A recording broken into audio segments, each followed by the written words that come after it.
సమాజం ఒక మనిషిని ఎలా లోబరుచుకుంటుంది? శారీరక హింస ద్వారానా, లేక చట్టాల ద్వారానా? ఇవేవి కావు. ప్రేమ, సంరక్షణ, సాంప్రదాయం అనే పేర్లతో మన మనస్సుపై విధించే కనిపించని సంఖ్యల ద్వారా.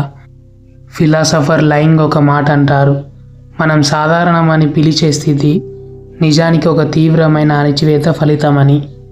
భారతీయ సామాజిక నిర్మాణాన్ని గమనిస్తే ఒక చేదు నిజం కనిపిస్తుంది.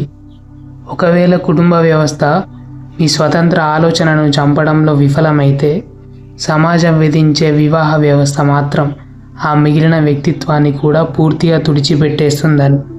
లైంగ్ రచించిన the politics of the family సిద్ధాంతం ప్రకారం కుటుంబం అనేది ప్రేమను పంచే వ్యవస్థ మాత్రమే కాదు, ఒక వ్యక్తిని సమాజానికి సరిపోయేలా కండిషన్ చేసే కర్మాగారమని. మన సమాజంలో తల్లిదండ్రుల అంచనాలు ప్రేమ అనే ముసుగులోనే అమలవుతాయి. నీ మంచి కోసమే చెబుతున్నాం అనే మాటల వెనుక ఒక బిడ్డ స్వతంత్ర వ్యక్తిత్వాన్ని చంపే నియంత్రణ దాగి ఉంటుంది. మీకేం కావాలో మీరు నిర్ణయించుకోలేరు. సమాజం దేన్ని గౌరవిస్తుందో వాటిని మాత్రమే మీ తల్లిదండ్రులు మీపై రుద్దుతారు. ఈ క్రమంలో మనిషి తన అసలైన స్వరూపాన్ని కోల్పోయి తల్లిదండ్రులను సంతోషపెట్టే ఒక ముసుగును వేసుకోవాల్సి వస్తుంది. ఒకవేళ ఒక వ్యక్తి తన తల్లిదండ్రుల నుండి తప్పించుకొని తనకంటూ ఒక గుర్తింపును ఏర్పరచుకోవడానికి ప్రయత్నిస్తే, సమాజం తన తర్వాతి ఆయుధాన్ని ప్రయోగిస్తుంది. అదే పెళ్ళి.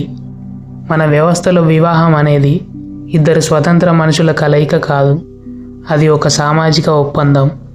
కుటుంబం మిమ్మల్ని నియంత్రించలేకపోయిన చోట భార్య లేదా భర్త రూపంలో సమాజం మరొక నిఘా వ్యవస్థను మీ ఇంట్లో పెడుతుంది. మీ కలలు, మీ అసలైన వ్యక్తిగత స్వేచ్ఛను బాధ్యత అనే పేరుతో మళ్ళీ త్యాగం చేయాల్సి వస్తుంది.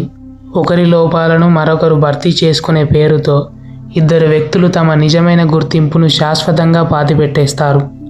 లైంగ్ ఒక మాట అంటాడు, సమాజంలో సరిగ్గా ఇమడలేనివాడు పిచ్చివాడు కాదు, పూర్తిగా రోగగ్రస్తమైన సమాజానికి అలవాటు పడిపోయిన వాడే నిజమైన రోగి అని.